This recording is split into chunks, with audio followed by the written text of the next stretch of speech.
Imagine being the second president of a brand new nation. I mean, stepping into the colossal shadow of George Washington, and then after your own tumultuous term preceding another giant, Thomas Jefferson. Yeah, that's quite the position to be in. Right, and not just navigating a nation on the brink of war, but then, after a lifetime of really immense contributions, dying on the exact same day as your greatest rival and, well, complex friend, the 50th anniversary of the Declaration of Independence itself. It's almost unbelievable, isn't it? Like something out of fiction. Exactly. That's just a glimpse into the life of John Adams, a man of unwavering principle, profound contradictions, and often, let's be honest, exasperating stubbornness. Okay, let's unpack this. We've got a treasure trove of information today about a man who often felt destined to be forgotten, yet whose influence indelibly shaped the very foundations of American government. That fear of being forgotten is such a fascinating part of his psychology, actually. It really is. From a Boston lawyer defending British soldiers, we'll get into that, to a tenacious diplomat securing vital loans, and then, of course, to the highest office, his story is far richer and more complex than many realize. You might think you know John Adams, but get ready for some truly surprising insights. Our mission today is to go beyond the standard textbook narrative, to truly understand the man behind the myth. We'll uncover why his legacy is both celebrated and, well, for too long, was overlooked. Yeah, he definitely spent some time in the historical shadows. You can expect a deep dive into his principled legal battles, shrewd diplomatic triumphs, that tumultuous presidency, and his enduring philosophical impact on American governance. And what's truly fascinating here is how Adams's personal character, often described as prickly or irascible, was so intrinsically linked to his political actions and deeply held beliefs. Completely intertwined. We'll see how this tenacity, this willingness to stand firm, even, in the face of widespread opposition, often proved to be America's strength, even if it cost him personal popularity. Big time. Oh, it definitely cost him. We'll also examine the nuanced details of his thought, from his groundbreaking ideas on government structure to his deeply held religious convictions, all of which had a lasting impact on the trajectory of the nation.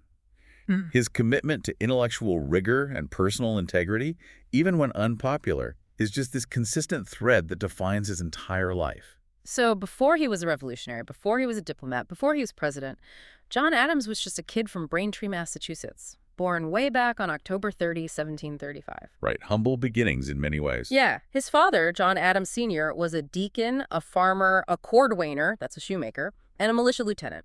A man Adams deeply admired and praised throughout his life. His mother, Susanna Boylston, came from a prominent medical family, so this background truly grounds him, doesn't it? He emerged from solid New England stock, steeped in a world of community, hard work, and faith. Absolutely. And that upbringing provided a foundational framework for his character. His formal education began pretty early, age 6, moving from a dame school to Braintree Latin School. The curriculum was quite robust for the era, Latin, rhetoric, logic, arithmetic. Classics. Exactly. But young Adams wasn't always the eager scholar. He confessed to truancy and openly disliked his first schoolmaster, even expressing a strong desire to become a farmer instead of continuing his studies. Imagine history if he'd gotten his wish.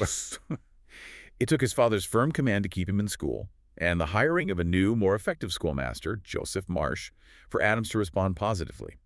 He later reflected on his mother's profound influence, noting, "As a child, I enjoyed perhaps the greatest of blessings, that of a mother who was anxious and capable to form the characters of her children."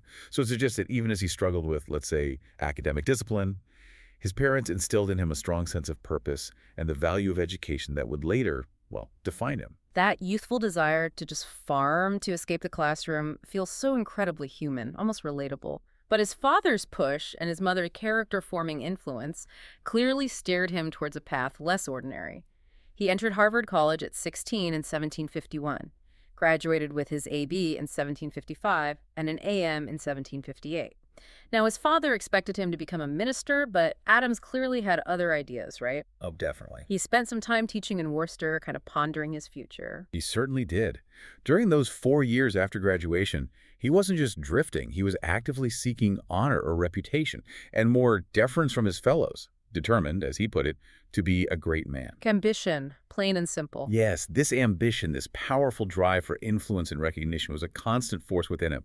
He ultimately decided against the ministry, writing to his father that he found noble and gallant achievements among lawyers, in stark contrast to the pretended sanctity of some absolute dunces among the clergy. Pretty harsh words. Wow, yeah, pulling no punches there. Though he harbored reservations about his own trumpery and a perceived failure to share the happiness of his fellow men, his path was set.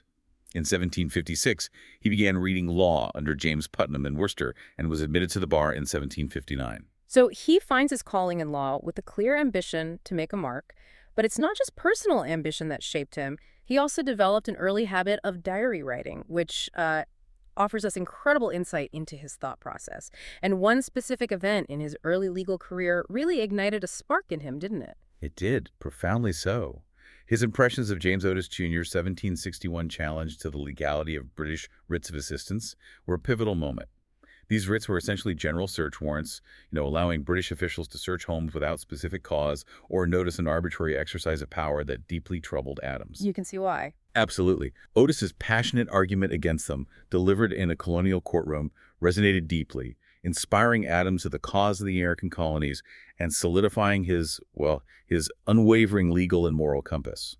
This commitment to intellectual rigor, his self-directed study of ancient writers like Thucydides, Plato, Cicero, Tacitus, in their original languages combined with this pivotal moment, showcases his early dedication to defending fundamental rights against arbitrary power. It's really the first hint of the principled lawyer and statesman he would become. Hashtag 1.2, marriage, family, and early political stirrings. 1759 to 1765. Okay, so away from the courtroom and into the heart, John Adams also experienced the universal human drama of love and family. In the late 1750s, he fell in love with a woman named Hannah Quincy, but apparently a proposal was interrupted and the moment was lost. Ah, fate. Right. However, in 1759, he met 15-year-old Abigail Smith, his third cousin, through a friend. His initial impression wasn't exactly glowing, was it? He wrote that she and her sisters were not fond, nor frank, nor candid. Quite a blunt first assessment. A rather unvarnished assessment indeed. But despite that initial, perhaps superficial reaction, Adams grew very close to Abigail. They shared a profound love of books and developed a relationship built on remarkable honesty, where both praise and criticism were exchanged freely. They were married on October 25, 1764, despite some initial opposition from Abigail's mother. Interesting. A strong match from the start, it seems. Definitely. Yeah. After his father's death in 1761, Adams inherited a farm and a house in Braintree, where they lived until 1783. This was the stable domestic foundation from which he would embark on his extraordinary public life. It's compelling to consider the personal side of these historical figures, the love story with Abigail, who became such a pivotal advisor and confidant, but also the challenges of raising a family that included a future president, John Quincy. A huge weight on any family. Yeah, they had 6 children, but their fates were dramatically mixed. While John Quincy, born in 1767, went on to become the 6th president, 2 of their other sons, Charles and Thomas, sadly succumbed to alcoholism and died at relatively young ages. It reminds us that alongside their grand historical roles, these were real people facing very human struggles and triumphs, providing a poignant backdrop to the unfolding revolution. Absolutely. This human element is crucial to understanding the founders. And even before the revolutionary fervor fully ignited, Adams was already dabbling in political theory. In 1763, under the pen name Humphrey Plowjogger, Great name. isn't it? He wrote 7 essays for Boston newspapers. In these early writings, he began to articulate his views on power, ridiculing what he called the selfish thirst for power he observed among the Massachusetts colonial elite. So he's recognizing these power dynamics early on. It's also worth noting that Adams was initially less well-known than his older cousin, Samuel Adams, a real firebrand of popular protest. Yeah. How did John's approach differ from his more famous cousin at this stage? Well, his influence, even then, emerged from his work as a constitutional lawyer, his rigorous analysis of history, and his unwavering dedication to Republican principles. John Adams often found his own irascible nature, as he called it, a constraint in his political career. But this same tenacity would later serve him and the nation in critical moments. That's stubbornness again. Exactly. The contrast with his cousin Samuel Adams highlights John's preference for legal and constitutional arguments over mob action, a characteristic that would define much of his public life. He sought to address grievances through the rule of law, a foundational principle for him, even then. This brings us to a pivotal moment where John Adams truly steps onto the national stage. The British Parliament, without consulting colonial American legislatures, passed the Stamp Act in 1765. Right. Taxation without representation, the classic grievance. Exactly. This act required the colonies to pay a direct tax for stamped documents, primarily to cover the costs of the 7 Years' War. But it wasn't just the money that angered the colonists, it was the method of implementation. Enforcement power was given to British Vice Admiralty courts, which operated without juries. That was a huge deal. For colonists, this was a severe blow to fundamental rights, as jury trials were seen as essential protection against arbitrary power. No doubt. This act was deeply resented, sparking widespread resistance that ultimately prevented its enforcement. And this context is critical for understanding Adams's emergence as a leader. He rose to prominence by spearheading widespread opposition to the Stamp Act. His key contribution was authoring the Braintree Instructions in 1765, a powerful letter sent to the representatives of Braintree in the Massachusetts legislature. The Braintree Instructions, right. This document was a succinct and forthright defense of colonial rights and liberties, arguing that the act denied two fundamental rights guaranteed to all Englishmen, and which all free men deserved: to be taxed only by consent and to be tried by a jury of one's peers. This document served as a model for other towns, providing a crucial legal blueprint for organized resistance. This is where Adams truly made his mark. Not with a musket, but with a powerful pen. He was all about the principles, the law, even when passions were running high. He even revived his Humphrey Plowjogger pen name for 4 articles in the Boston Gazette that August, further opposing the Stamp Act. That's a crucial detail. His opposition wasn't just local. It was carefully reasoned and articulated for a broader audience, demonstrating a sophisticated understanding of legal and political theory. These articles were later republished in London, giving his arguments an international platform and intellectual weight. Wow, taking it to the source. Pretty much. Yeah. He also spoke directly before the governor and council in December, boldly pronouncing the Stamp Act invalid due to the absence of Massachusetts representation in Parliament. He noted that many protests were indeed sparked by a popular sermon from Boston minister Jonathan Mayhew, who invoked Romans 13 to justify insurrection. This period reveals a deep intellectual engagement with both legal precedent and the moral underpinnings of resistance. So he was actively opposing, speaking out, writing, but he drew a clear line, didn't he? While Adams strongly opposed the act, he explicitly rebuffed attempts by his cousin, Samuel Adams, a leader in more popular protest movements, to involve him in mob actions and public demonstrations. Right, he wasn't about the violence or the chaos. He wasn't one for street theatrics or violence, but for constitutional argument. This is a key moment that truly defines his approach to revolution. Precisely. This is a critical insight into Adams's character. He was a revolutionary, yes, but fundamentally a man of law and order.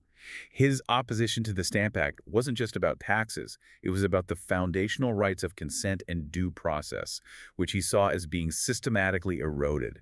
His methodical, legalistic approach distinguished him from more radical elements and lent intellectual weight and credibility to the colonial cause. Yeah, give it some real grounding. And this commitment to legal process would be tested even further, and quite controversially, in the aftermath of the Boston Massacre. In 1766, Braintree elected him as a selectman, demonstrating his growing local influence. Hashtag 2.2, the Boston Massacre Defense, 1770. Okay, so with the repeal of the Stamp Act in early 1766, tensions with Britain eased, but if short-lived. Britain's passage of the Townshend Acts in 1767 revived those tensions, and an increase in mob violence led the British to dispatch more troops to the colonies. Things were heating up again. Definitely. Adams moved his family back to Boston in April 1768 to focus on his law practice, where he quickly became Boston's most prominent lawyer after the death of Jeremiah Gridley and the mental collapse of James Otis Jr. This set the stage for one of the most controversial decisions of his career. Indeed. On March 5, 1770, a lone British sentry was accosted by a mob. 8 soldiers came to reinforce him, and the crowd swelled to several hundred, pelting the soldiers with snowballs, ice, and stones. In the ensuing chaos, the soldiers opened fire, killing 5 civilians in what became known as the Boston Massacre. An incredibly charged event. An explosive situation, deeply inflamed by public sentiment and poised to plunge the city into further chaos. The accused soldiers were arrested on charges of murder. This is such a striking moment in his life. The man who's building a reputation as a fierce advocate for colonial rights turns around and defends the very British soldiers who fired on his countrymen. It seems almost counterintuitive, doesn't it? Totally. When no other attorneys would come to their defense, Adams decided to do so, despite the enormous risk to his own reputation and safety. He profoundly believed that no person, regardless of their actions or public opinion, should be denied the right to counsel and a fair trial. The trials were strategically delayed to allow passions to cool. This reveals a fundamental aspect of his character, his unwavering belief in justice for all, even the most unpopular. Precisely. It showcases his unwavering belief in the presumption of innocence and the right to counsel, cornerstones of justice, and principles he would later work to enshrine in the Massachusetts Constitution. The week-long trial of Captain Thomas Preston ended in his acquittal, as it was impossible to prove he had ordered his soldiers to fire. A key point. Right. The remaining soldiers were tried in December. It was during this trial that Adams delivered his famed argument regarding jury decisions. Facts are stubborn things, and whatever may be our wishes, our inclinations, or the dictates of our passions, they cannot alter the state of facts and evidence. Adams won an acquittal for 6 of the soldiers, with 2 others who had fired directly into the crowd, convicted of manslaughter. That commitment to the rule of law, prioritizing facts over passion, is truly powerful. While some historians, like Johnny Furling, suggest Adams might have strategically influenced jury selection by challenging individual jurors. There's always that political angle to consider. True. But Adams's public statements consistently emphasized the supremacy of law and fact over inflamed public sentiment. This act of moral courage, though controversial at the time, solidified his reputation as a principled lawyer who would uphold the law regardless of personal cost, demonstrating a rare and critical independence of mind for a revolutionary leader. Hashtag 2.3 Growing Disenchantment with Britain, 1772 to 1774.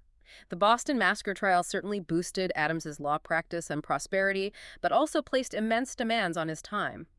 In 1774, due to the increasingly unstable situation in Boston, Adams and Abigail returned their family to the farm in Braintree, which remained their permanent Massachusetts home. You can feel the growing unease, can't you? You absolutely can. Adams, who had initially been among the more conservative of the Founding Fathers, persistently held that while British actions against the colonies were wrong, open insurrection was unwarranted.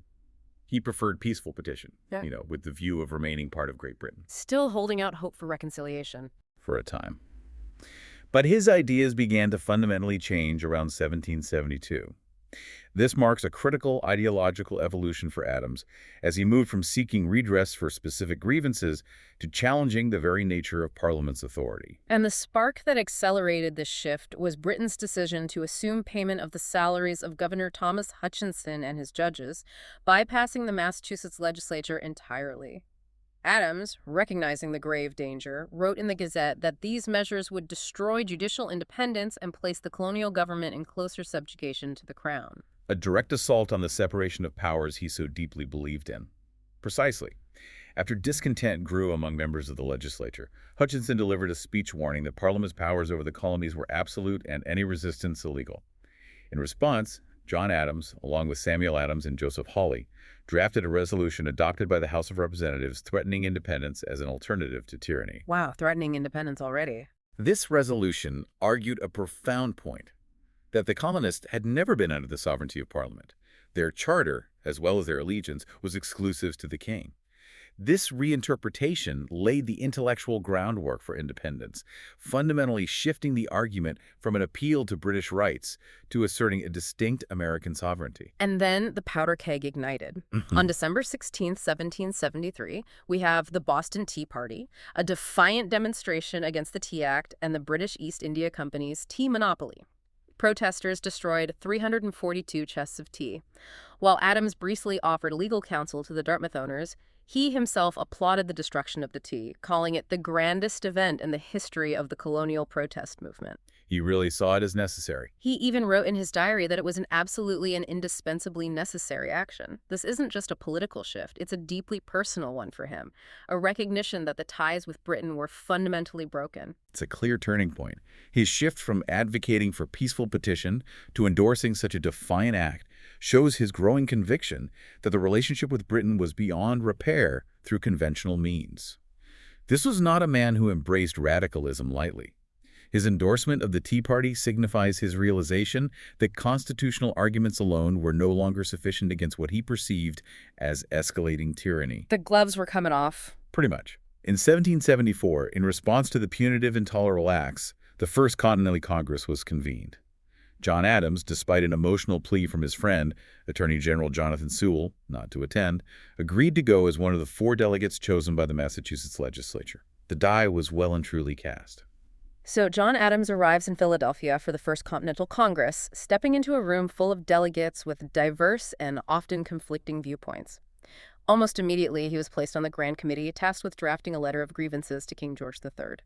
And, no surprise, that committee quickly split into conservative and radical factions. Can you imagine the pressure in that room? Oh, intense. Indeed. And this period is crucial for understanding the nascent American political process. It highlights the deep divisions even among those seeking change from British rule. Adams, as a key figure in the Massachusetts delegation, was vocal.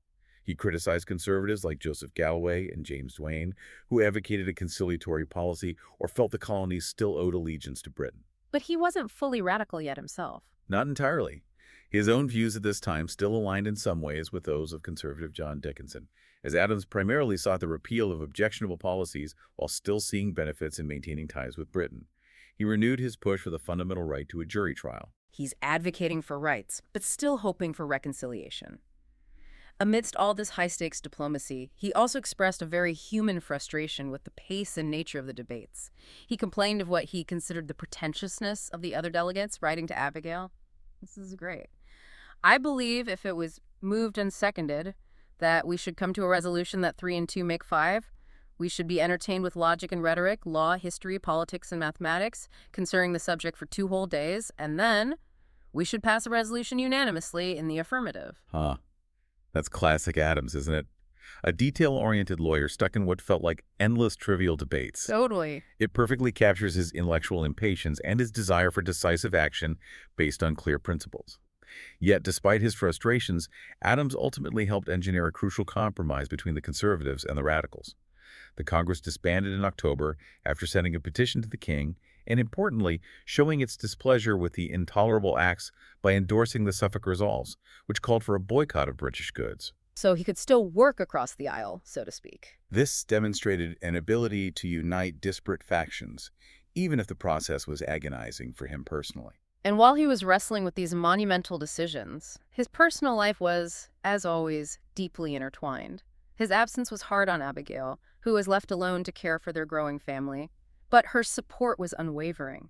She still encouraged her husband, sending him powerful letters. She wrote, "You cannot be, I know, nor do I wish to see you an inactive spectator, but if the sword be drawn, I bid adieu to all domestic felicity, and look forward to that country where there is neither wars nor rumors of war." What an incredible woman, and what a powerful message of unwavering support and shared conviction. Her letter underscores the profound personal sacrifices made by the Adams family and so many others during this period. It showcases her strength and her shared conviction in the cause, even as it demanded immense personal cost. This unwavering domestic front allowed Adams to focus his formidable intellect on the task at hand, knowing his family stood with him in spirit, preparing for the inevitable escalation towards independence. Hashtag 3.2, Second Continental Congress and Declaration of Independence, 1775 to 1776. With the news of the opening hostilities at the battles of Lexington and Concord, Adams's hopes for independence soared. He witnessed the militia's high spirits, but also their disorganization. A month later, Adams returned to Philadelphia for the Second Continental Congress, now as a clear leader of the Massachusetts delegation, firmly convinced that Congress was moving towards a full break with Great Britain. This was Adams at his most influential. He moved cautiously at first, recognizing that Congress was deeply divided between loyalists, those favoring independence, and those hesitant. Publicly, he supported reconciliation if practicable, but privately he aligned with Benjamin Franklin's confidential observation that independence was inevitable. Playing the long game. His pragmatism and strategic foresight were becoming increasingly evident. And in a move that would prove foundational for the American military, in June 1775, with a view to promoting union among the colonies, he nominated George Washington of Virginia as commander-in-chief of the army then assembled around Boston. A brilliant choice. He praised Washington's skill and experience as well as his excellent universal character. A masterstroke, really, unifying the colonies behind a respected Southern leader and cementing a critical military structure. Absolutely. This was a brilliant political maneuver, crucial for solidifying intercolonial unity. Yet Adams also fiercely opposed various attempts, including the Olive Branch Petition, aimed at finding peace with Britain. Invoking the already long list of British actions, he wrote, "In my opinion, powder and artillery are the most efficacious, sure, and infallibly conciliatory measures we can adopt." Strong words. No more talking. His frustration with appeasement was palpable. After his failure to prevent the petition from being enacted, he wrote a private letter, derisively, referring to conservative delegate John Dickinson as a piddling genius. The letter was intercepted and published in Loyalist newspapers, leading to a period of ostracization for Adams. As historian Furling notes, by late 1775, quote, "No one in Congress labored more ardently than Adams to hasten the day when America would be separate from Great Britain." That private letter about Dickinson shows us that even founding fathers had their moments of unfiltered frustration. But his intellectual contributions were also profound during this time. He never served as chief judge at the Massachusetts Superior Court.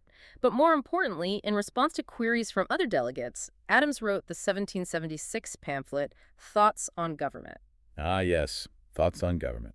Hugely influential.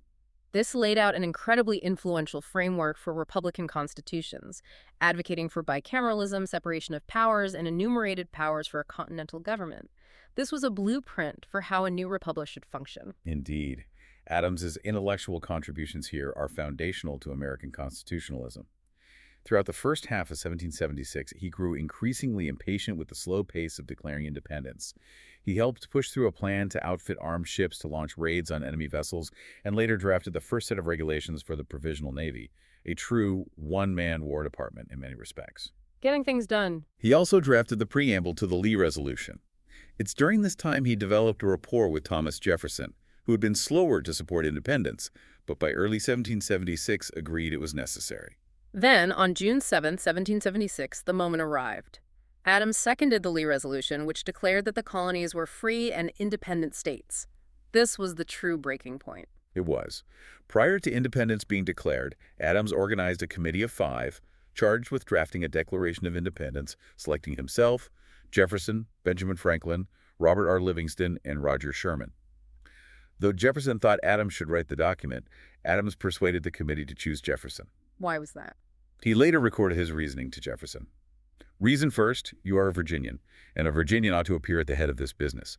Reason second, I am obnoxious, suspected, and unpopular. You are very much otherwise. Reason third, you can write 10 times better than I can. What a humble yet shrewd assessment of his own political standing and Jefferson's writing prowess. While Jefferson wrote the first draft, Adams assumed a major role in the process. On July 1st, the resolution was debated in Congress, with opponents like Dickinson making a strong effort to resist it. Jefferson, a famously poor debater, remained silent while Adams argued fiercely for its adoption. He really carried the weight of that debate. Many years later, Jefferson hailed Adams as the pillar of the Declaration's support on the floor of Congress, its ablest advocate and defender against the multifarious assaults it encountered. High praise from a rival. This is a critical testament to Adams' persuasive power and intellectual force. On July 2, Congress officially voted for independence, with 12 colonies voting affirmatively and New York abstaining. Dickinson was notably absent. On July 3, Adams wrote to Abigail that yesterday was decided the greatest question which was ever debated in America. He famously predicted that the second day of July, 1776, will be the most memorable epoch in the history of America and will be celebrated annually. He got the date slightly wrong, but the sentiment was right. Huh? Yes, just missed it by a couple of days. Congress formally approved the Declaration of Independence on July 4. His vision for governance was being laid out in real time, with immense personal and political effort, fundamentally redefining the American experiment. Hashtag 3.3 War Effort and Peace Efforts, 1776 to 1777. This period is Adams at his most influential, truly an engine of the revolution. His workload was immense. Benjamin Rush reported he was acknowledged to be the first man in the House. He sat on 90 committees, chaired 25. An unmatched workload. It's staggering, really. In June 1776, he became head of the Board of War and Ordnance, a de facto Secretary of War. He was referred to as a one-man War Department, working up to 18-hour days, mastering the details of raising, equipping, and fielding an army under civilian control. This demonstrates Adams's extraordinary capacity for work and his deep understanding of logistics and strategy. The depth of his involvement in the Board of War reveals a crucial, often overlooked insight. For Adams, the American Revolution wasn't just a fight of ideals, but a grueling exercise in practical administration. Right, the unglamorous stuff. Exactly. He understood that without the unglamorous work of supplies and discipline, grand declarations meant nothing. He was worn out by the rigor of his duties and longed to return home, but the crisis caused by the defeat of American soldiers kept him at his post, a testament to his selflessness. And then came a brief, but incredibly telling attempt at peace. After defeating the Continental Army at the Battle of Long Island in August 1776, British Admiral Richard Howe requested Congress send representatives to negotiate. A delegation consisting of Adams, Franklin, and Edward Rutledge met with Howe at the Staten Island Peace Conference. But there was no common ground, was there? Howe's authority was premised on the state's submission to the Crown. Exactly. When Lord Howe stated he could view the American delegates only as British subjects, Adams famously replied, "Your lordship may consider me in what light you please, except that of a British subject." Boom. That's the spirit. This defiant spirit, this absolute refusal to concede even a rhetorical inch of American sovereignty, was Adams encapsulated in a single sentence. He was unimpressed with Howe and confidently predicted American success. He learned many years later that his name was on a list of people specifically excluded from Howe's pardon-granting authority, underscoring the British recognition of his pivotal role. After a brief respite at home, Adams returned to Congress, but the brutal realities of war had shifted his focus. It was no longer enough to just declare independence. The nation needed to secure its survival through strategic alliances. What was his next move? He immediately refocused on strategy, advocating in Congress that independence was necessary to establish trade, and conversely that trade was essential for the attainment of independence. He specifically urged the negotiation of a commercial treaty with France. Diplomacy and trade, hand in hand. Right. He was appointed, along with Franklin and others, to prepare a plan of treaties to be proposed to foreign powers. While Jefferson was writing the Declaration, Adams worked on the model treaty, which authorized a commercial agreement with France, but contained no provisions for formal recognition or military assistance.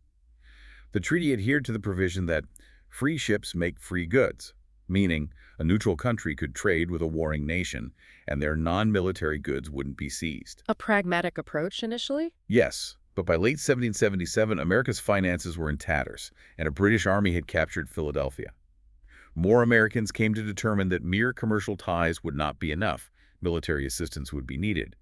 The American victory at Saratoga was expected to help induce France to agree to a full alliance, and Adams, ever pragmatic, was ready to adapt his strategy. Adams's tireless work in the Continental Congress soon led him to a new, vital role: diplomat. In November 1777, he learned that he was to be named commissioner to France, joining Benjamin Franklin and Arthur Lee in Paris to negotiate an alliance. A huge responsibility. James Lovell invoked Adams's inflexible integrity and the need for a youthful man to counterbalance Franklin's age. On November 27, Adams accepted, a decision that would lead to one of the most perilous journeys of his life. It was indeed a monumental undertaking. Abigail was left in Massachusetts to manage their home, but it was agreed that their 10-year-old son, John Quincy, would accompany Adams, as the experience was deemed of inestimable value to his maturation. Imagine sending your 10-year-old on that voyage. Incredible. On February 17, 1778, Adams set sail aboard the frigate Boston. The trip was stormy and treacherous. British vessels pursued the ship, with Adams personally taking up arms to help capture one.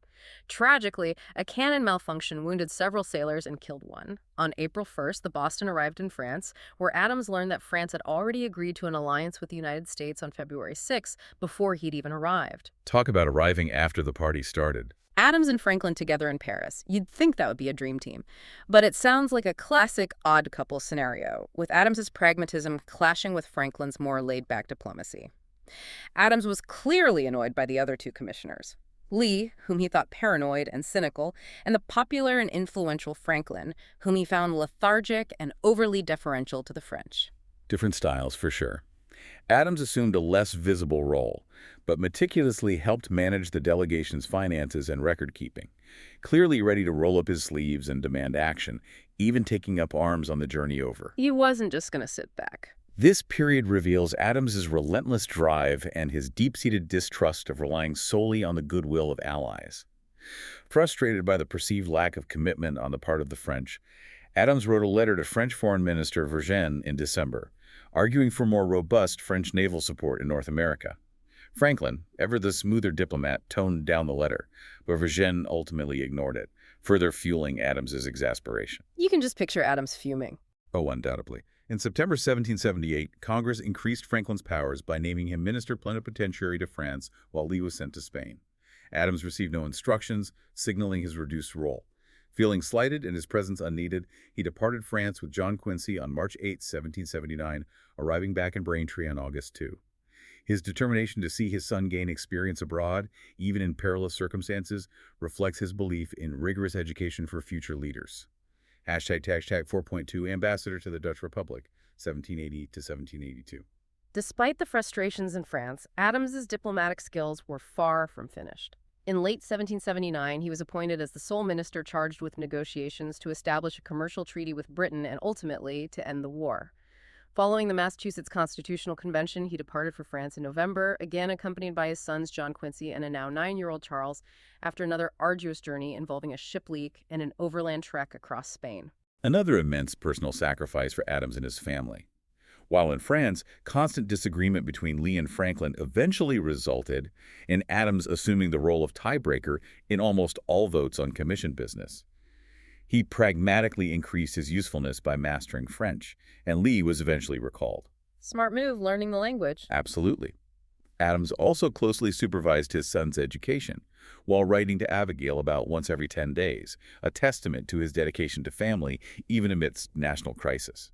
In contrast to Franklin, Adams viewed the Franco-American alliance with a healthy dose of pessimism. He believed the French were primarily involved for their own self-interest, and he grew increasingly frustrated by what he saw as their sluggishness in providing substantial aid. He famously wrote that the French meant to keep their hands above our chin to prevent us from drowning, but not to lift our heads out of water. It perfectly captures his shrewd assessment of international relations. His direct, unvarnished approach, while sometimes creating friction, often cut through diplomatic niceties to address fundamental issues. In March 1780, Congress, attempting to curb inflation, voted to devalue the dollar. Vergennes summoned Adams, insisting this fluctuation was unacceptable without an exception for French merchants. Adams bluntly defended the decision, not only claiming French merchants were doing better than Vergennes implied, but voicing grievances about the alliance, arguing France needed to commit more fully. He wasn't backing down. Not at all. Vergennes, angered, stated he would deal only with Franklin, who then sent a letter to Congress critical of Adams. Adams, feeling unsupported and unheard, left France of his own accord. So he takes his talents elsewhere, literally. In mid-1780, Adams traveled to the Dutch Republic, one of the few other republics at the time. He thought it might be sympathetic to the American cause, and crucially, securing a Dutch loan could increase American independence from France and pressure Britain into peace. A strategic pivot. At first, he had no official status, but in July, he was formally given permission to negotiate for a loan and took up residence in Amsterdam in August. Did it go smoothly there? Not initially. His optimism was high, but he soon became disappointed. The Dutch, fearing British retaliation, especially after the British discovered secret aid they had sent to the Americans, refused to meet with Adams. Word of American battlefield defeats also reached Europe, further dampening their enthusiasm. After 5 months without meeting a single Dutch official, Adams, in early 1781, pronounced Amsterdam the capital of the reign of Mammon. Ouch! His frustration was boiling over. Understandably. In July, he consented to the departure of both his sons. John Quincy went to St. Petersburg as a French interpreter to seek recognition from Russia, and a homesick Charles returned home. This was a period of incredible highs and lows for Adams. In August, shortly after being removed from his position as sole head of peace treaty negotiations, Adams suffered a major nervous breakdown. This was a true testament to the immense pressure and isolation he felt. It truly encapsulates his personal sacrifices and resilience. However, that November, he learned that American and French troops had decisively defeated the British at Yorktown. The victory was, in large part, due to the assistance of the French Navy, which, in a vindicating moment, proved Adams's earlier stance for increased naval assistance correct. Vindication must have felt good. The news of the American triumph at Yorktown convulsed Europe, creating a new diplomatic opening. In January 1782, after recovering, Adams arrived at The Hague to demand that the States General answer his petitions. When his efforts stalled, he took his cause directly to the people, successfully capitalizing on popular pro-American sentiment.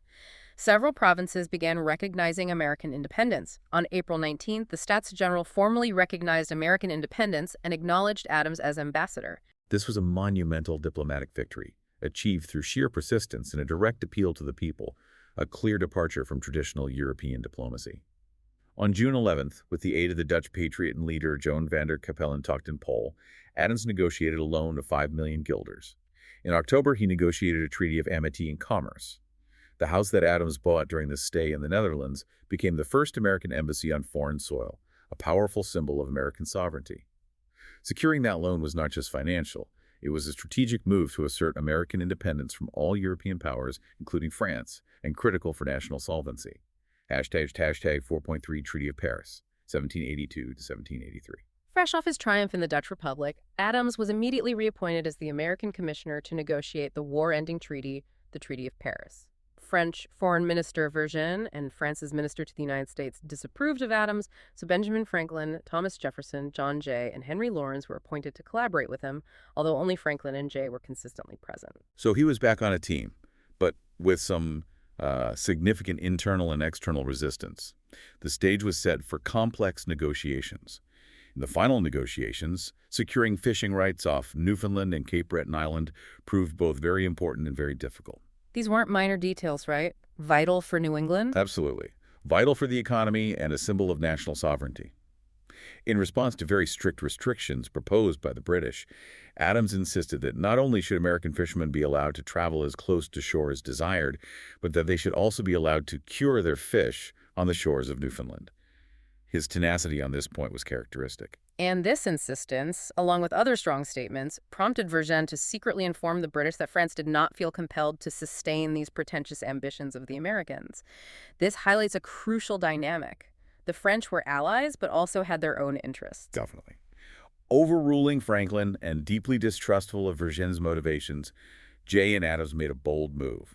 They decided not to consult with France, instead dealing directly with the British. Going rogue. A masterclass in independent diplomacy. This was a pivotal, controversial, but ultimately brilliant strategic decision. During these independent negotiations, Adams leveraged the French position against itself.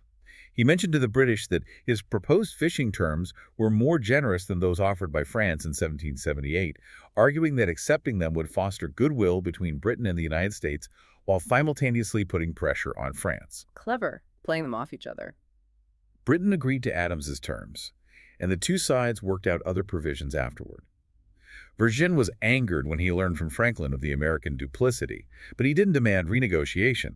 He was surprised at how much the Americans could extract. This willingness to go rogue reveals Adams's deep conviction that America's interests, even when unpopular with allies, must always come first, a principle crucial for establishing the new nation's true sovereignty. So, his willingness to challenge conventional diplomacy and act on principle, even if controversial, yielded significant benefits for the nascent nation. On September 3, 1783, the Treaty of Paris was signed, and American independence was formally recognized. This was a triumph not just for America, but for Adams's tenacious, independent diplomatic style. Hashtag 4.4 Ambassador to Great Britain, 1785-1788. Fresh from helping negotiate the peace treaty, Adams was then appointed as the very first American ambassador to Great Britain in 1785. Can you imagine the sheer symbolism of that? The former rebel, now representing his sovereign nation to the very monarch he defied. It was an extraordinary moment in history, and Adams meticulously recorded his first audience with King George III on June 1, 1785. The exchange was remarkably respectful. Adams promised to do all he could to restore friendship and cordiality between people who, though separated sick by an ocean and under different governments, had the same language, a similar religion, and kindred blood. Trying to build bridges. The king, for his part, agreed to receive with pleasure the assurances of the friendly dispositions of the United States. But then, the king threw a curveball, didn't he? He startled Adams by commenting that there is an opinion among some people that you are not the most attached of all your countrymen to the manners of France. Adams famously replied, "That opinion, sir, is not mistaken. I have no attachments but to my own country." Perfect Adams' response. And King George, perhaps surprisingly, responded, "An honest man will never have any other." This exchange, steeped in mutual respect despite their history, truly highlights Adams's consistent Republican principles even when abroad. His honesty and unwavering patriotism cut through the formal diplomatic setting. Indeed. Adams was joined by Abigail in London, but they often suffered the hostility of the king's courtiers. They found solace by seeking out Richard Price, a minister who advocated for the American Revolution within Britain. Adams also corresponded diligently with his sons at Harvard, emphasizing the importance of intellectual development. He never stopped being a father, even as ambassador. His old friend Jonathan Sewell, now a loyalist exile, visited Adams in London, but they discovered their paths had diverged too much to renew their friendship, a poignant casualty of the war. Sewell offered a pointed critique of Adams as an ambassador, stating he lacked the courtly graces to dance, drink, game, flatter, small talk, and flirt with the ladies. That perfectly captures the contrast between Adams's blunt, principled nature and the superficial demands of courtly life. While in London, Adams also wrote his three-volume mop, A Defense of the Constitutions of Government of the United States of America, a direct response to European critics of American state government frameworks. This wasn't just a rebuttal. It was a profound articulation of his political philosophy, emphasizing the need for robust governmental structures and a mixed government that balanced different social forces. His consistent vision for a stable, virtuous republic founded on laws, not men, shines through in this work. But his job wasn't easy. No. Adams's tenure in Britain was complicated by both countries failing to follow their treaty obligations. The American states were delinquent in paying debts owed to British merchants, and in response, the British refused to vacate forts in the Northwest as promised. Adams's attempts to resolve this dispute failed, and he was often frustrated by a lack of progress from home. The fragility of the new nation and the domestic instability, such as Shays' Rebellion, further complicated his efforts to establish America's credibility on the global stage. He eventually asked to be relieved, and in 1788 took his leave of George III. He then went to The Hague to secure refinancing from the Dutch, allowing the United States to meet obligations on earlier loans, solidifying his reputation as a master financial diplomat. After years of intense, sometimes life-threatening diplomatic service abroad, Adams returned to Massachusetts in June 1788 to a triumphant welcome. He initially returned to farming life, but the nation's first presidential election was rapidly approaching. With George Washington widely expected to win the presidency unanimously, there was a strong feeling that the vice presidency should go to a Northerner, and Adams was the primary contender. This inaugural election reveals the early fault lines in American politics, even before formal parties fully developed. Each state's presidential electors gathered on February 4, 1789 to cast their two votes. Adams received 34 electoral college votes, placing him second behind Washington, who was, as expected, a unanimous choice with 69 votes. Adams finished well ahead of all others except Washington, but he was profoundly offended by Washington receiving more than twice as many votes. Imagine being the second in command and finding out your election was partly a strategic manipulation to ensure you didn't accidentally become president. Yeah, that had to sting. Alexander Hamilton, in an effort to prevent Adams from potentially tying Washington and to ensure Washington's overwhelming victory, convinced at least 7 of the 69 electors not to cast their vote for Adams. The audacity. After finding out about the manipulation, though not Hamilton's direct role in it at the time, Adams wrote to Benjamin Rush that his election was a curse rather than a blessing. This deeply personal reaction profoundly shaped Adams's perception of his office and his subsequent frustrations. It's a key example of how personal relationships and political machinations, even among the founders, impacted the formation of the government and the nascent role of the vice presidency. Although his term officially started on March 4, 1789, Adams did not begin serving as vice president until April 25, due to his late arrival in New York. This late start perhaps further contributed to his sense of being somewhat sidelined from the outset. Hashtag 5.2, his rotundity and Senate controversy, 1789. Now, let's talk about the vice president's role. The sole constitutionally prescribed responsibility of the vice president is to preside over the U.S. Senate, where they were empowered to cast a tie-breaking vote. But early in his term, Adams became deeply involved in a rather lengthy Senate controversy over official titles for the president and executive officers of the new government. The titles debate, a classic moment. While the House agreed on George Washington, President of the United States, the Senate debated the issue at length. And Adams had some strong opinions, didn't he? He certainly did. Adams favored the style of highness and even the title of protector of the United States liberties for the president. Some senators favored similar elevated titles. However, anti-federalists in the Senate vehemently objected to the monarchical sound of these titles. Thomas Jefferson, with his characteristic wit, described them as superlatively ridiculous. Jefferson really had a way with words. They argued that these distinctions, as Adams called them, directly violated the Constitution's prohibition on titles of nobility, reflecting a deep-seated American fear of anything resembling European aristocracy. John Adams, the staunch Republican, advocating for His Highness, and then being nicknamed His Rotundity. It's almost comical, but it speaks volumes about the early republic's anxieties about monarchical power and Adams's inability to read the room sometimes. He argued that such distinctions were necessary because the highest office of the United States must be marked with dignity and splendor to command respect on the world stage. He was widely derided for his combative nature and stubbornness, especially as he actively debated and lectured the senators. Not winning many friends there. This episode, while seemingly trivial in retrospect, underscores a fundamental tension in early American identity, balancing the need for governmental dignity with a fervent rejection of European aristocratic traditions. Senator William Maclay of Pennsylvania, Adams' fiercest opponent, recorded that Adams, for 40 minutes he harangued us from the chair and privately likened him to a monkey just put into breeches. Ouch. It was Ralph Izard who suggested Adams be referred to as his rotundity, a joke that quickly became popular. On May 14, 1789, the Senate decided that the simple title of Mr. President would be used. Privately, Adams conceded that his vice presidency had begun poorly and that perhaps he had been out of the country too long to accurately gauge the sentiment of the people.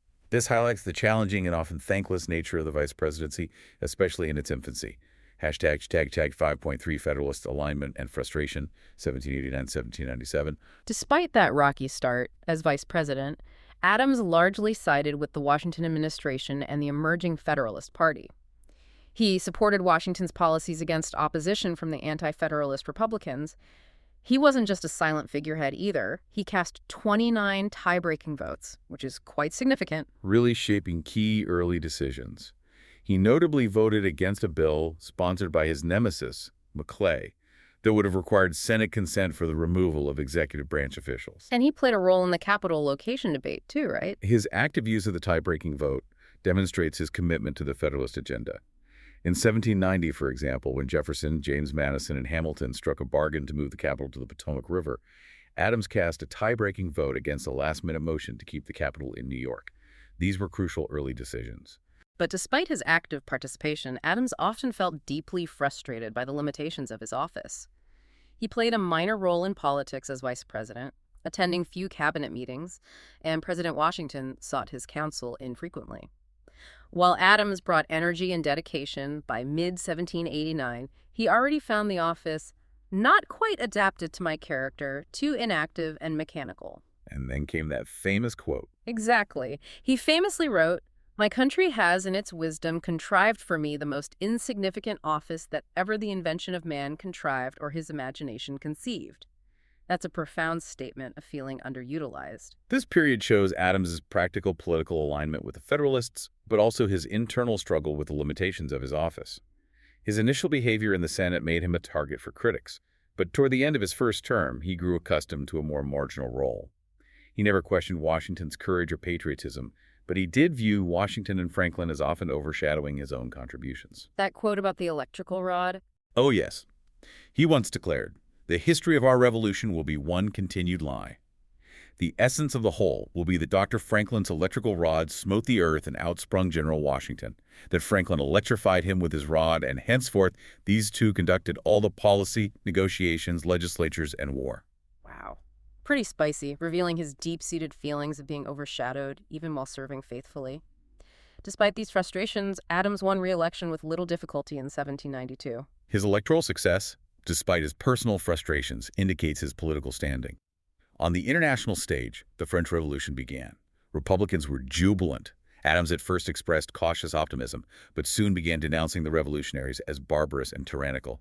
His profound observations on the French Revolution foreshadow the intense partisan divisions it would cause in America. A real dividing line. Washington eventually consulted Adams more often, but not until near the end of his administration. When John Jay returned in 1795 with a peace treaty on terms unfavorable to the United States, mainly concerning British raiding American trading vessels, Adams urged Washington to sign it to prevent war. Washington did so, igniting protests and riots across the nation. His support for the Jay Treaty, despite its widespread unpopularity, highlights his consistent priority of avoiding war and maintaining national stability, even at significant personal political cost, a theme that would define his presidency.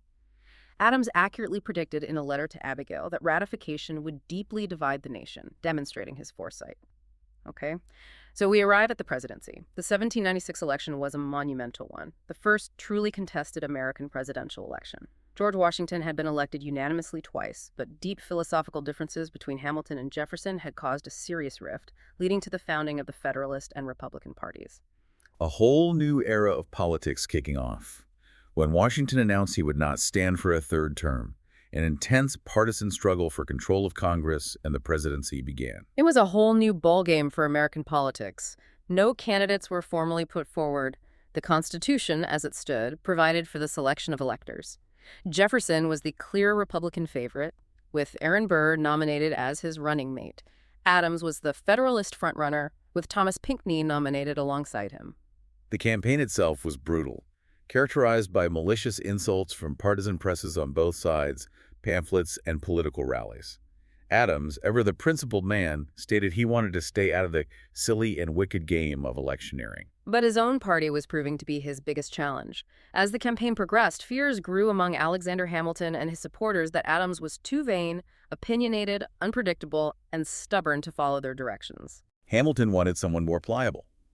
Adams indeed did not consider himself a strong Federalist, having remarked that Hamilton's economic program, centered around banks, would swindle the poor and unleash the gangrene of avarice. Strong feelings there. So Hamilton maneuvered to tip the election to Pinckney, coercing South Carolina Federalist electors to scatter their second votes among candidates other than Adams. The audacity. Hamilton actively trying to undermine Adams. It truly highlights the venomous nature of early partisan politics. Hamilton's scheme, however, was undone when several New England state electors heard of it and agreed not to vote for Pinckney, which inadvertently ensured Adams's victory. So Hamilton's plan backfired. Pretty much. Adams won the presidency by a narrow margin, receiving 71 electoral votes to 68 for Jefferson, who, as the second highest vote-getter, became the vice president. This remains the only election in U.S. history where a president and vice president were elected from opposing tickets, a unique outcome that profoundly shaped Adams's term. Talk about an awkward situation from day one. Adams was sworn into office as the nation's second president on March 4, 1797. He conscientiously followed Washington's lead in using the presidency to exemplify Republican values and civic virtue, and his service was thankfully free of scandal. Hashtag tag 6.2 Early Presidency and Cabinet Challenges, 1797. So Adams walks into the presidency, and his own cabinet is essentially loyal to his arch-rival, Hamilton. That's a political minefield right there.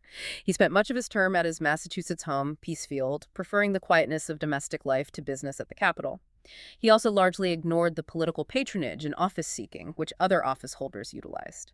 Yeah, historians debate the wisdom of that. Indeed, his decision to retain Washington's cabinet, given its deep loyalty to Hamilton, proved to be a significant vulnerability.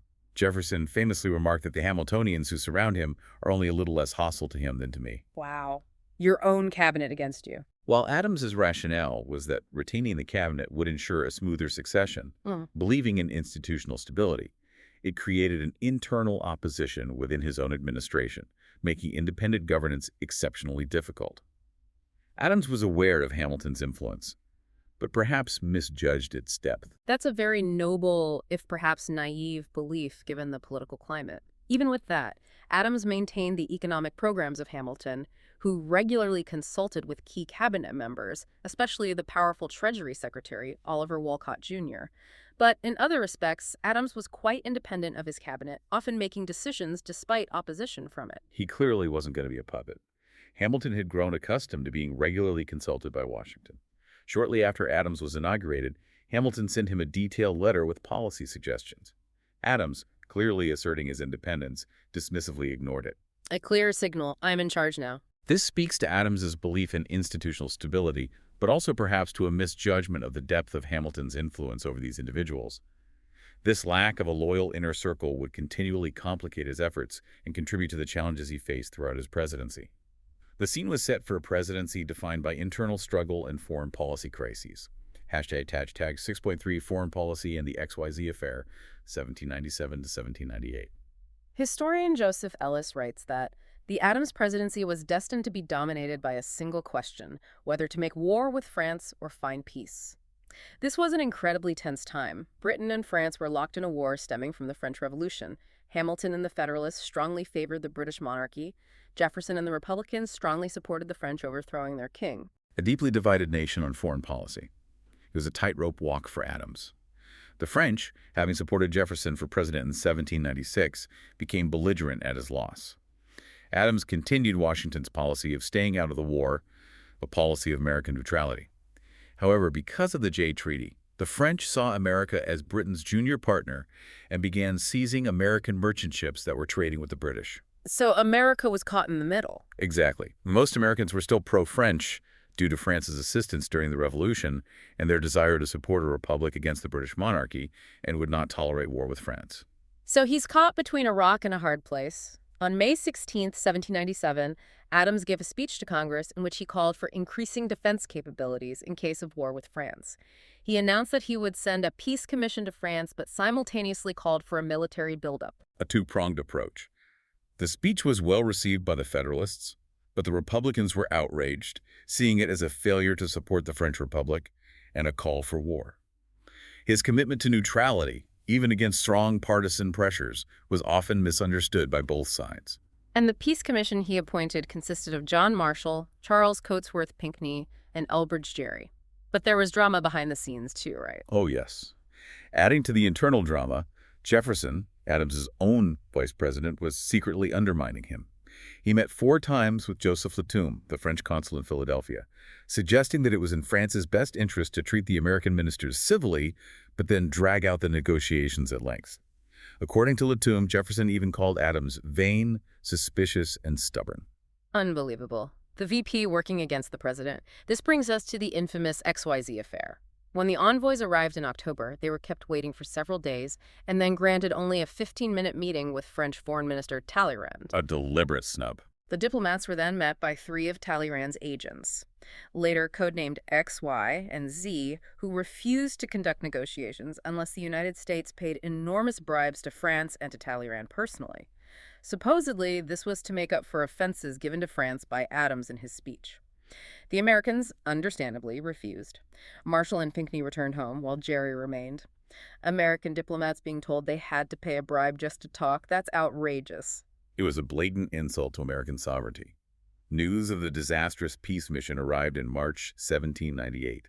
Adams, not wanting to incite violence, announced the mission had failed without providing details. He also asked Congress for a renewal of the nation's defenses. The Republicans, suspecting he might be hiding material favorable to France, voted overwhelmingly to demand that Adams release the papers. And when he did, Once they were released, the Republicans, according to Abigail, were struck dumb. Benjamin Franklin Bosch, editor of the Philadelphia Aurora, tried to blame Adams's aggression, but among the general public, the affair substantially weakened popular American support of France. Adams reached the height of his popularity as many in the country called for a full-scale war against the French. it completely shifts public opinion, putting Adams at the peak of his popularity.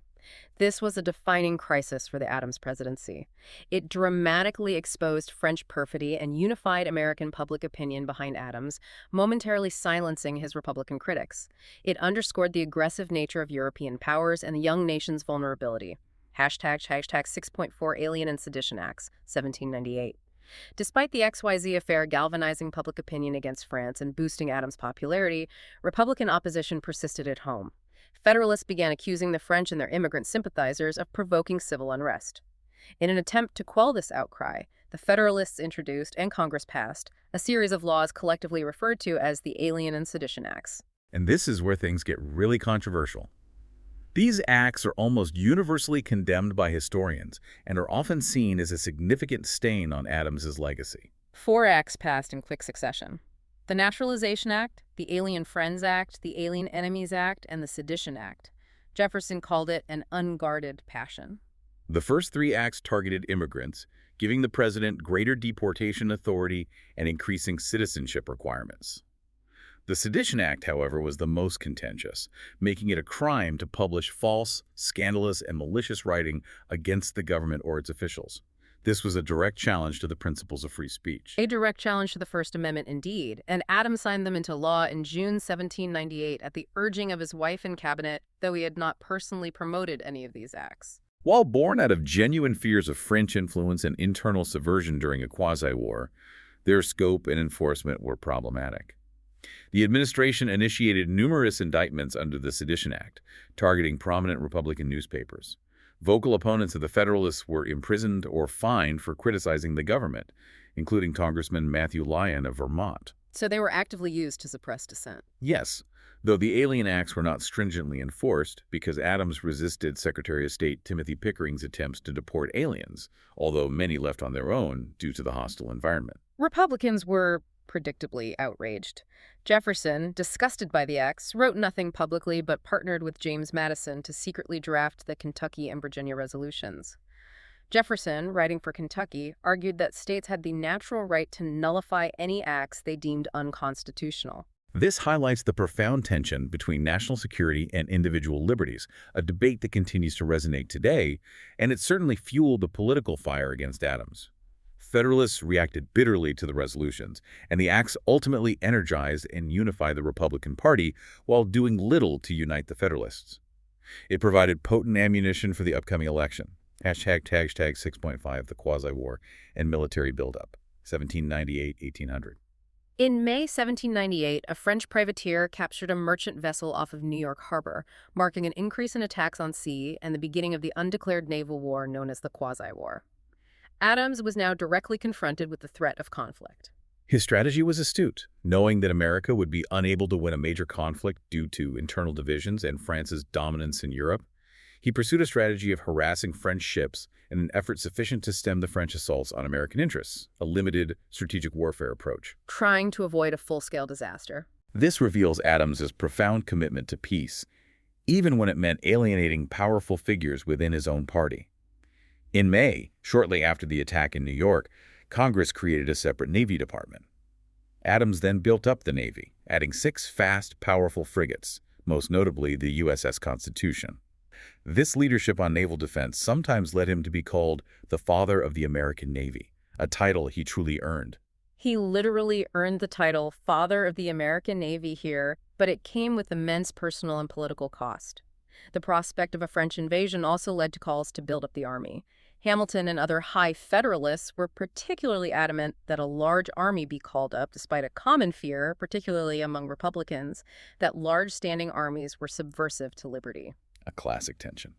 In May, a provisional army of 10,000 soldiers was authorized by Congress, and in July, Congress created 12 infantry regiments and provided for 6 cavalry companies, exceeding Adams's requests but falling short of Hamilton's more ambitious plans. And then the fight over who would lead it. The internal struggle over military appointments highlights the profound ideological chasm developing within the Federalist Party. Federalists pressured Adams to appoint Hamilton. Distrustful of Hamilton and fearing a plot to subvert his administration, Adams chose Washington instead, without consulting him. As a condition of his acceptance, Washington demanded he be permitted to appoint his own subordinates, wishing to have Henry Knox as second-in-command, followed by Hamilton and then Charles Pinckney. But Hamilton, ever ambitious, wrote to Washington stating that he would not serve unless he was made Inspector General and second-in-command. Washington conceded, arguing Hamilton's experience on his staff gave him a better grasp of the overall military scene. Adams sent Secretary of War James McHenry to Mount Vernon to convince Washington. McHenry conveyed Washington's opinion that he would not serve unless permitted to choose his own officers. Adams, who had intended to appoint Republicans like Aaron Burr to make the Army appear bipartisan, found Washington's list consisted entirely of Federalists. He was cornered. Adams reluctantly relented and agreed to submit to the Senate the names of Hamilton, Pinckney, and Knox in that order, although final decisions of rank would be reserved to Adams. Knox refused to serve under these conditions. Adams intended to give Hamilton the lowest possible rank, while Washington and many other Federalists insisted that the order submitted must determine seniority. On September 24, Adams received a letter from McHenry relaying a statement from Washington threatening to resign if Hamilton were not made second-in-command. Fearing Federalist backlash, Adams capitulated despite bitter resentment, exacerbated by the illness of Abigail, whom Adams feared was near death. It quickly became apparent that due to Washington's advanced age, Hamilton was the Army's de facto commander. This was a massive political blow. It was a significant loss of executive control.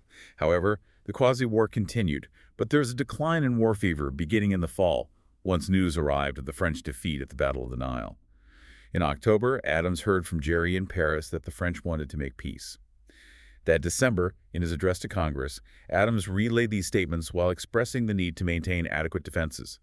The speech angered both Federalists, including Hamilton, and Republicans. Can't please anyone sometimes. Hamilton, meanwhile, secretly promoted a plan for American and British troops to jointly seize Spanish Florida and Louisiana.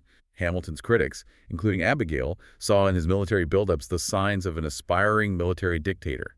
#6.6 Fries' Rebellion and Cabinet Purge, 1798 to 1800. To pay for the military buildup of the Quasi-War, Adams and his Federalist allies enacted the direct tax of 1798.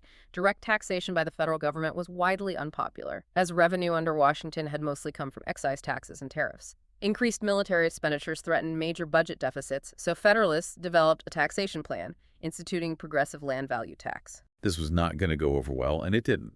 Taxpayers in eastern Pennsylvania resisted federal tax collectors, and in March 1799, the bloodless Fries' Rebellion broke out. Led by Revolutionary War veteran John Fries, rural German-speaking farmers protested what they saw as a threat to their liberties. They intimidated tax collectors.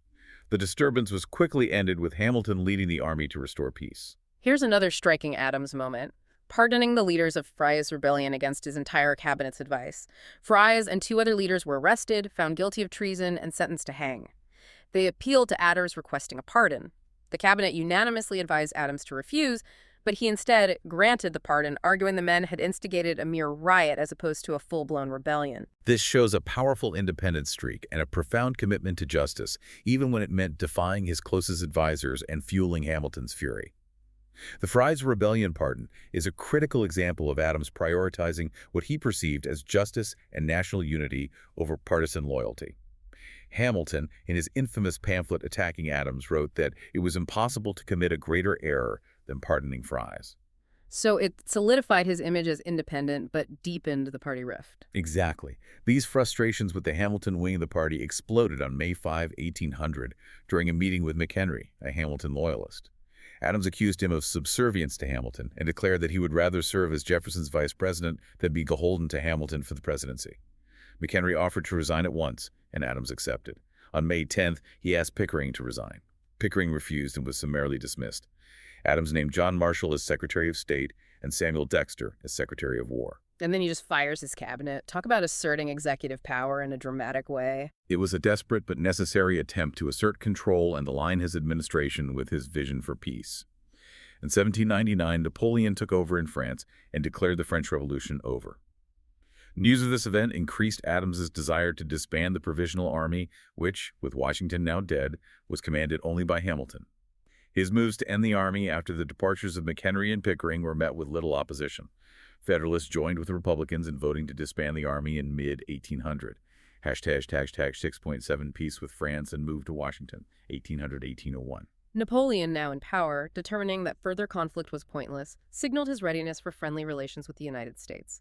This led to the Convention of 1800, where the 2 sides agreed to return any captured ships and allow for the peaceful transfer of non-military goods. On February 3, 1801, the treaty, with some reservations, passed the Senate and was signed by Adams. This conclusion to his presidency underscores his foresight and commitment to avoiding war, a decision that proved strategically sound for the young republic. While it cost him politically, historians largely commend this choice. News of the peace treaty did not arrive in the United States until after the election, too late to sway the results. As president, Adams proudly avoided war, but deeply split his party in the process. Historian Ron Chernow writes that the threat of Jacobinism was the one thing that united the Federalist Party, and that Adams's elimination of it unwittingly contributed to the party's demise. He may have lost the election, but Adams secured peace with France, a huge accomplishment that often gets overlooked. A critical achievement. In terms of establishing institutions, Adams also signed the law establishing the Library of Congress in 1800. His move to Washington, D.C. symbolizes the physical and symbolic establishment of the federal government, a project he had dedicated his life to. Right, the move to the new capital. Adams made his first official visit in early June 1800. Amid the raw and unfinished cityscape, the president found the public buildings in a much greater forwardness of completion than expected. He moved into the nearly completed president's mansion, later known as the White House, on November 1st, with Abigail arriving a few weeks later. And he wrote that famous prayer. Yes, on arrival, Adams famously wrote to her, "Before I end my letter, I pray heaven to bestow the best of blessings on this house and all that shall hereafter inhabit it. May none but honest and wise men ever rule under this roof." It's a poignant moment of transition for him and the nation. The Senate met for the first time in the new Capitol building on November 17, 1800, and on November 22, Adams delivered his fourth State of the Union address to a joint session of Congress. This would actually be the last annual message any president would personally deliver to Congress for the next 113 years. With the Federalist Party deeply split over his negotiations with France and the oppositional Republican Party enraged over the Alien and Sedition Acts and the expansion of the military, Adams faced a daunting re-election campaign in 1800. The Federalists nominated Adams and Pinckney. The Republicans, as before, nominated Jefferson and Burr. The campaign was brutal, characterized by malicious insults from partisan presses on both sides. Federalists claimed that Republicans were the enemies of all who love order, peace, virtue, and religion, denouncing them as libertines and dangerous radicals. Jefferson's rumored affairs with slaves were even used against him. On the flip side, Republicans accused Federalists of subverting Republican principles, favoring Britain, and promoting aristocratic values. Jefferson was portrayed as an apostle of liberty, while Adams was labeled a monarchist, accused of insanity and even marital infidelity. James T. Callender, a Republican propagandist secretly financed by Jefferson, degraded Adams's character. Callender was arrested and jailed under the Sedition Act, which, of course, further inflamed Republican passions. This election was a defining moment for American democracy, the first peaceful transfer of power between opposing parties, despite the viciousness. Opposition from the Federalist Party itself was at times equally intense. Some, including Pickering, even accused Adams of colluding with Jefferson. And then there's Hamilton's final attack. Hamilton was hard at work, attempting to sabotage the president's re-election. He sent a pamphlet strongly attacking Adams' policies and character, denouncing the nomination of Murray, the pardoning of Fries, and the firing of Pickering. He vilified the president's disgusting egotism and ungovernable temper, concluding Adams was emotionally unstable and generally unfit to be president. It was a scathing personal attack. Strangely, it ended by saying that the electors should support Adams and Pinckney equally, a transparent attempt to elevate Pinckney over Adams. Thanks to Aaron Burr, who had covertly obtained a copy, the pamphlet became public knowledge and was distributed throughout the country by Republicans. Hamilton's actions inadvertently ensured the Federalist Party's eventual demise and effectively ended his own political career. Talk about self-destruction. When the electoral votes were counted, Adams finished third and Pinckney came in fourth. Jefferson and Burr tied for first. Because of the tie, the election devolved upon the House of Representatives, where Jefferson was finally elected president after 36 ballots. Historian John Ferling attributes Adams' defeat to several key factors: stronger Republican organization, Federalist disunity, the Alien and Sedition Acts, and Jefferson's popularity. Adams himself seemed to understand it. Yes, Adams himself offered a candid assessment of his party, writing, "No party that ever existed knew itself so little or so vainly overrated its own influence and popularity as ours."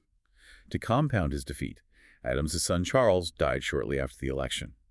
Anxious to rejoin Abigail, Adams departed the White House in the pre-dawn hours of March 4, 1801, and famously did not attend Jefferson's inauguration, a powerful statement of his displeasure.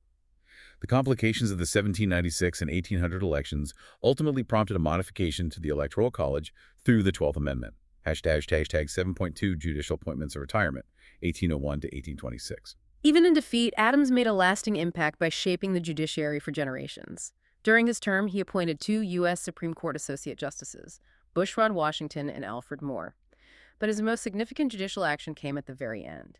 After Justice Ellsworth's retirement in 1800, it fell to Adams to appoint the court's 4th Chief Justice. Regardless of who won the election, Adams believed the choice should be someone in the full vigor of middle age, who could counter a potential long line of Republican presidents. A strategic move.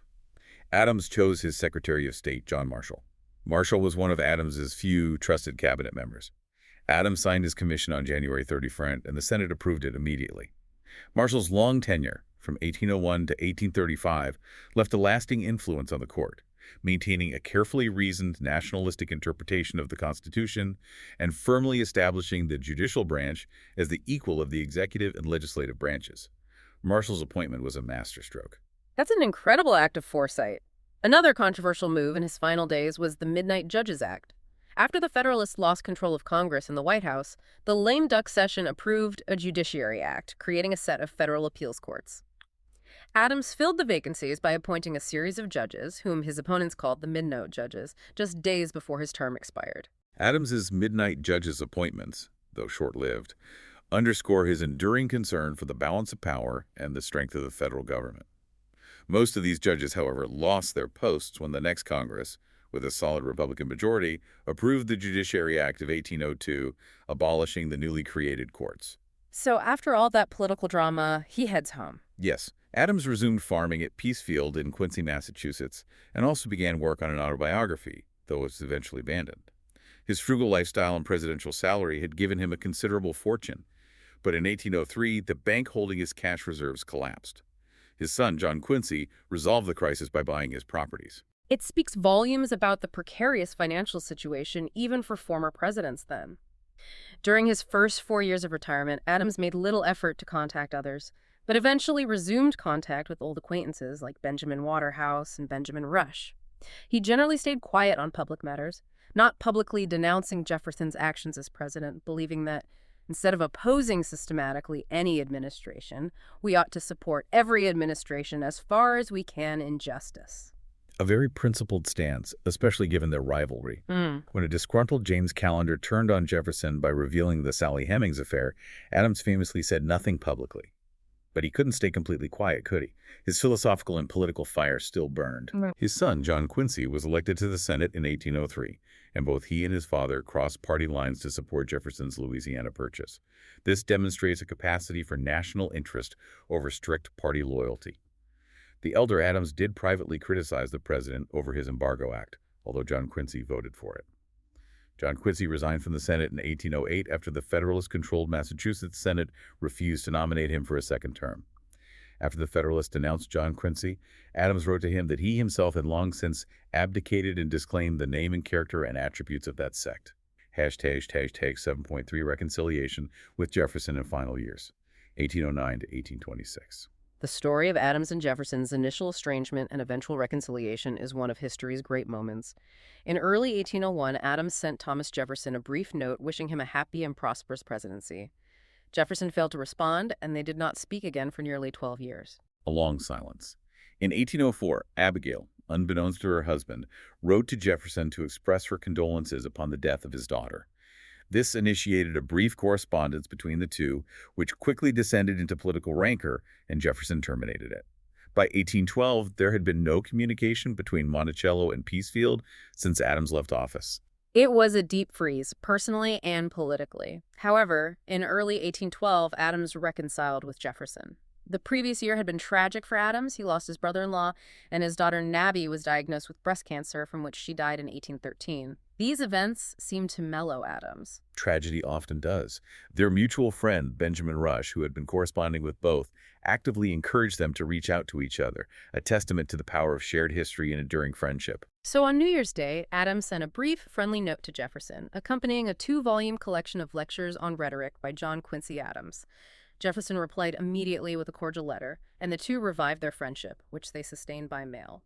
Their correspondence lasted the rest of their lives and has been hailed as among the great legacies of American literature. Truly invaluable.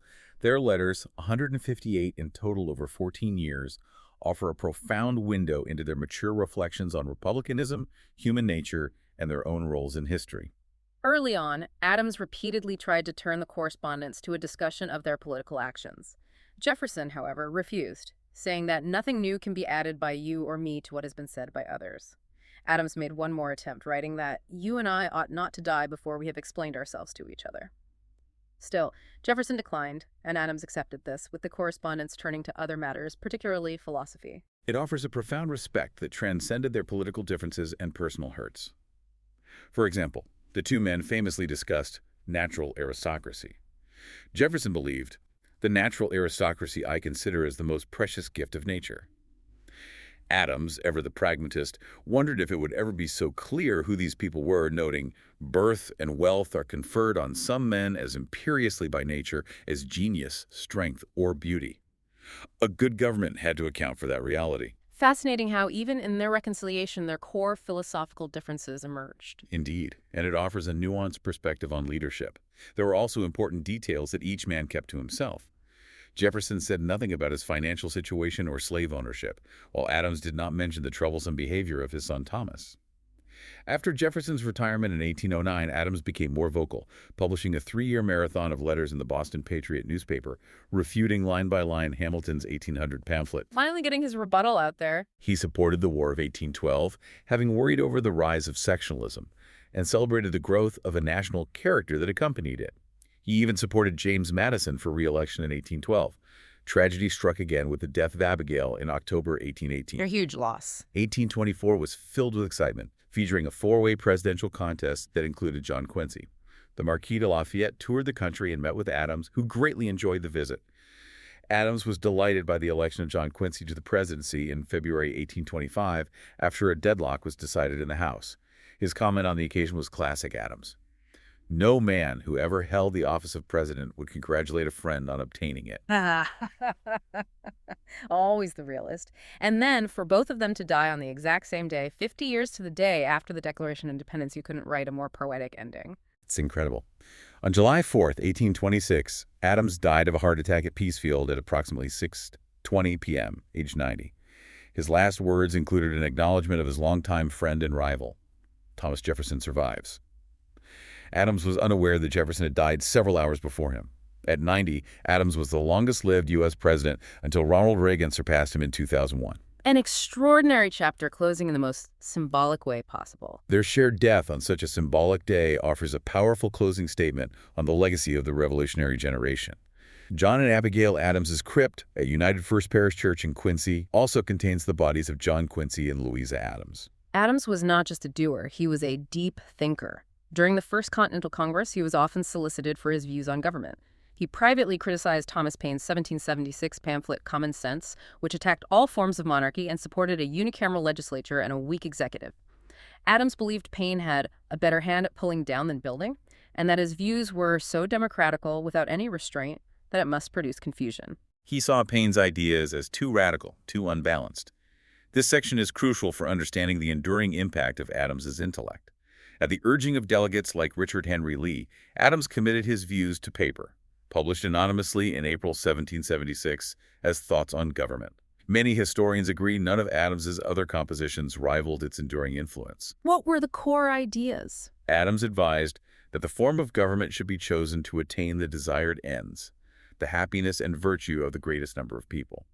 He wrote, "There is no good government but what is republican. The very definition of a republic is an empire of laws and not of men."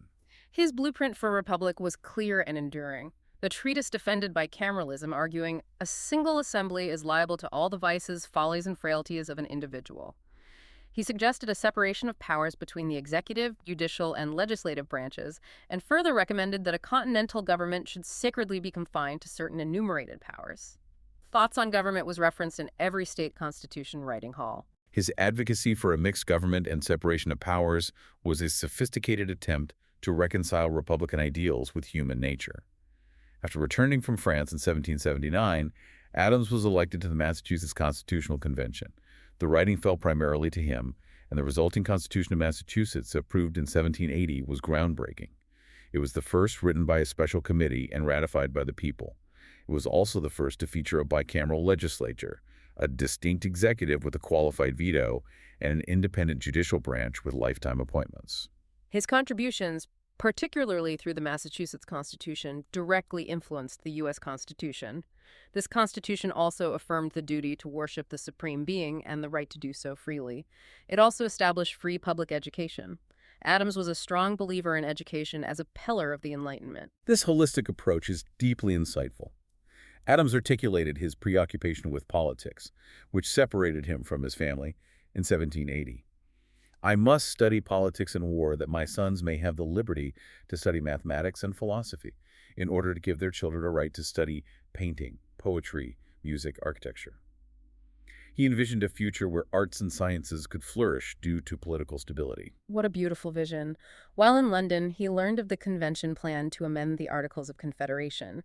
In January 1787, he published his 3-volume A Defense of the Constitutions.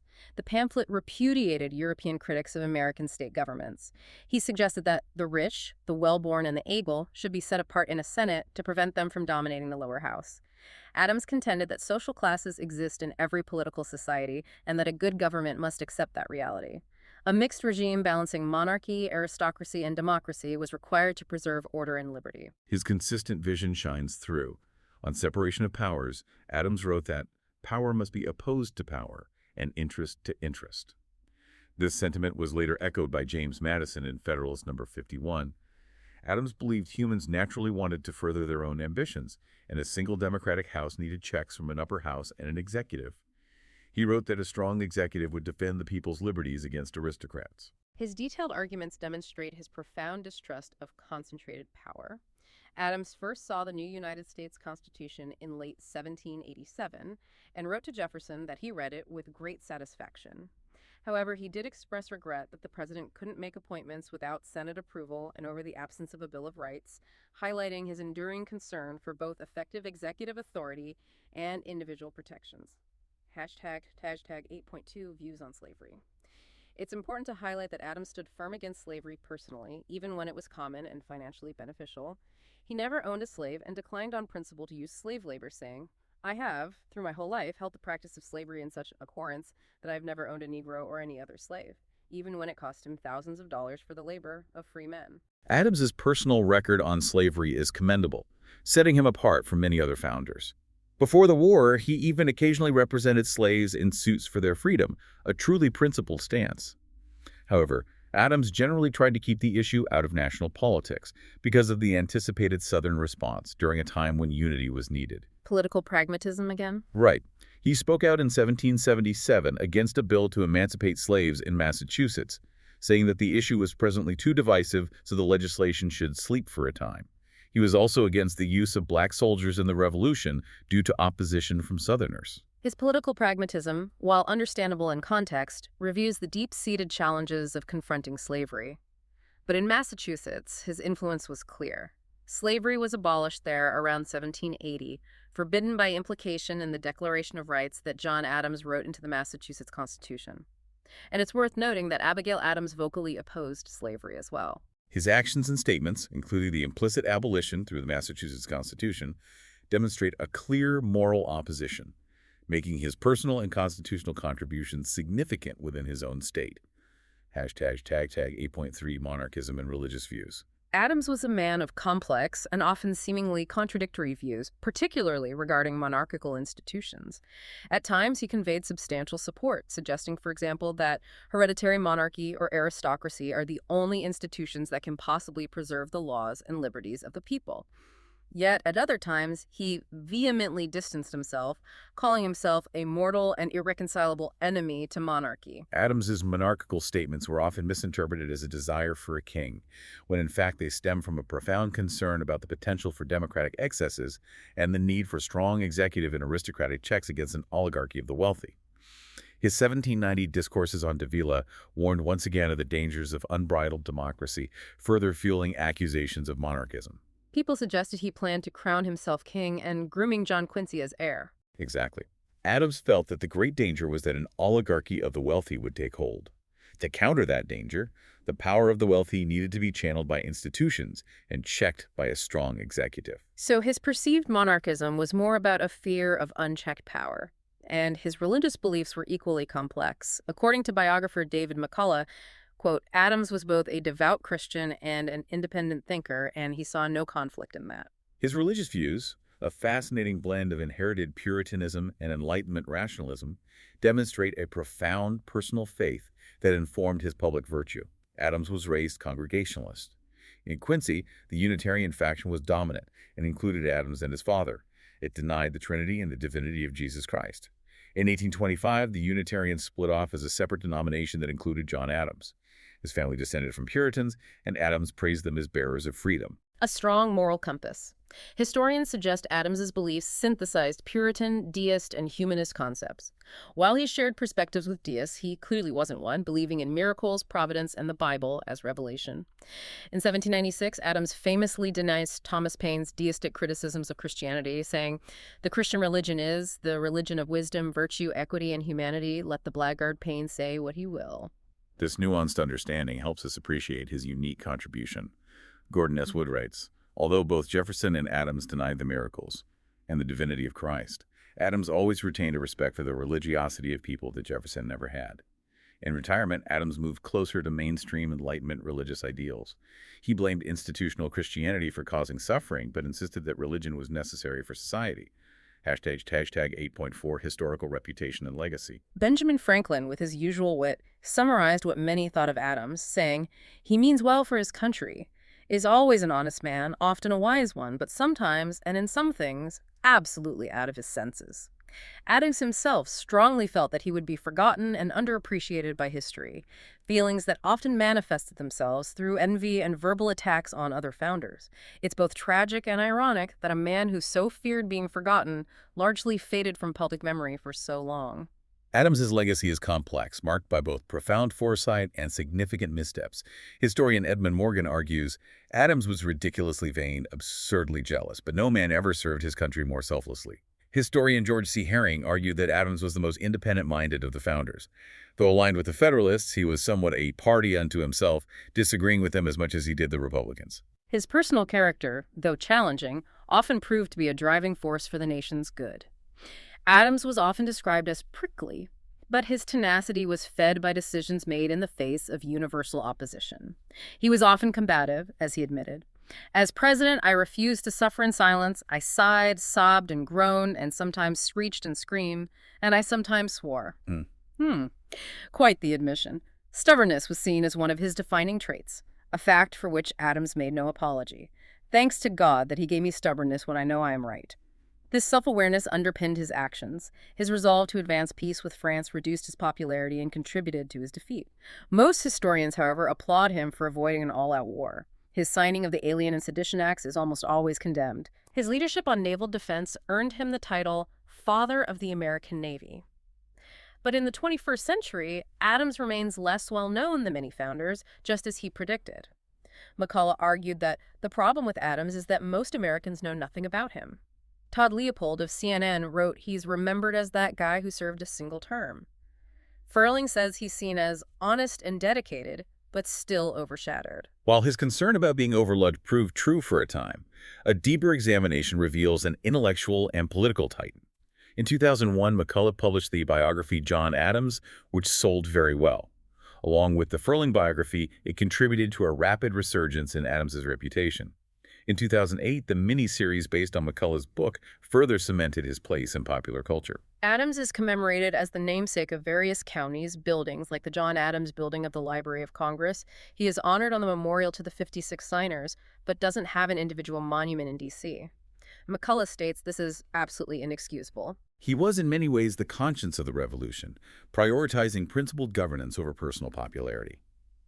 The recent resurgence of interest finally allows us to see the full, complex individual, appreciating his profound impact, flaws and all, as a central architect of American democracy.